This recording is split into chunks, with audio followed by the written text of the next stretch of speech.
se tady a volám z celé duše své.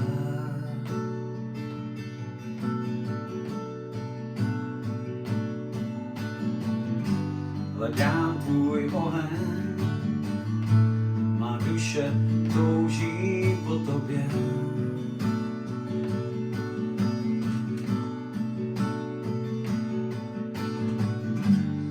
Dej mi napít znovu živé vody své.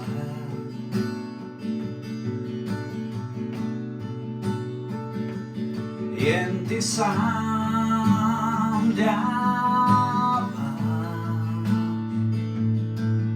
vodu živou.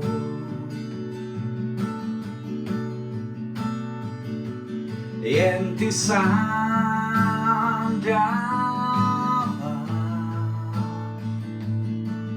vodu živou.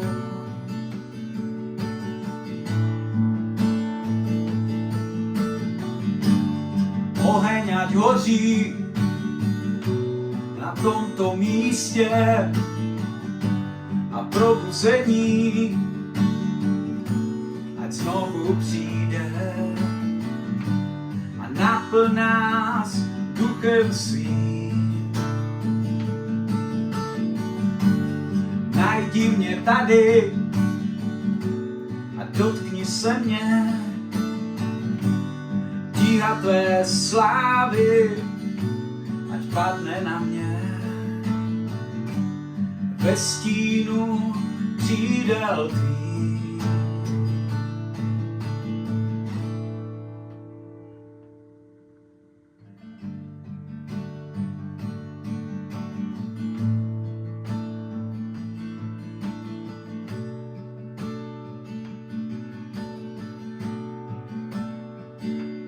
Ahoj, takže tohle je ukázka z písně Probuzení.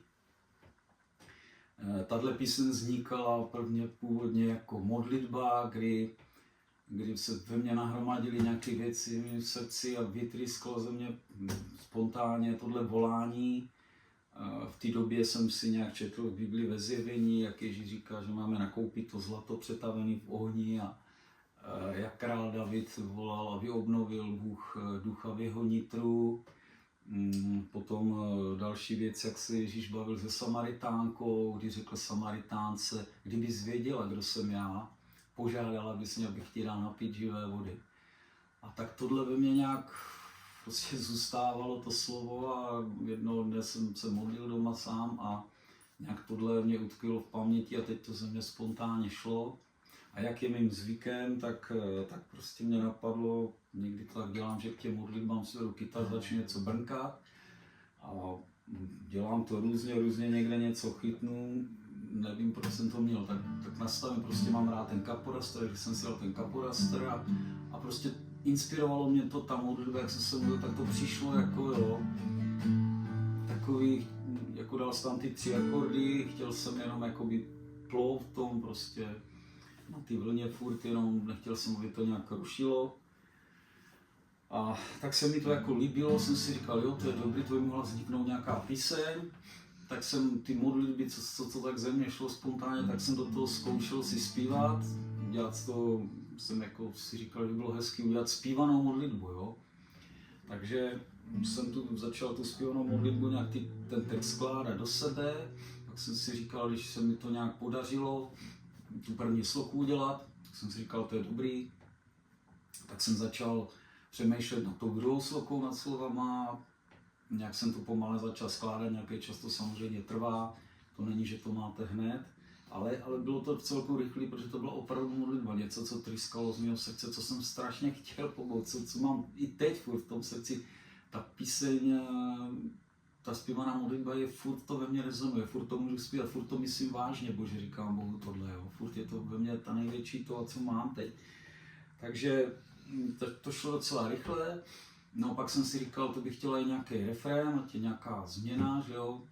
No a původně samozřejmě, protože jsem si říkal, no to je jednoduchá píseň, že akorát 3 akordy, že tam dám víc akordů, jsem se snažil nějak městnat do toho refrénu.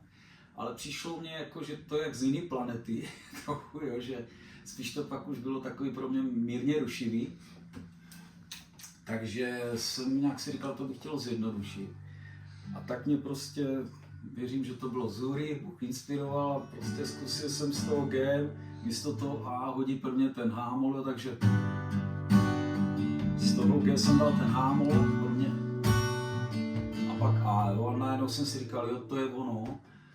Není to sice veliká změna, ale změna to je, ale mně se to líbilo, že to furt plynulo.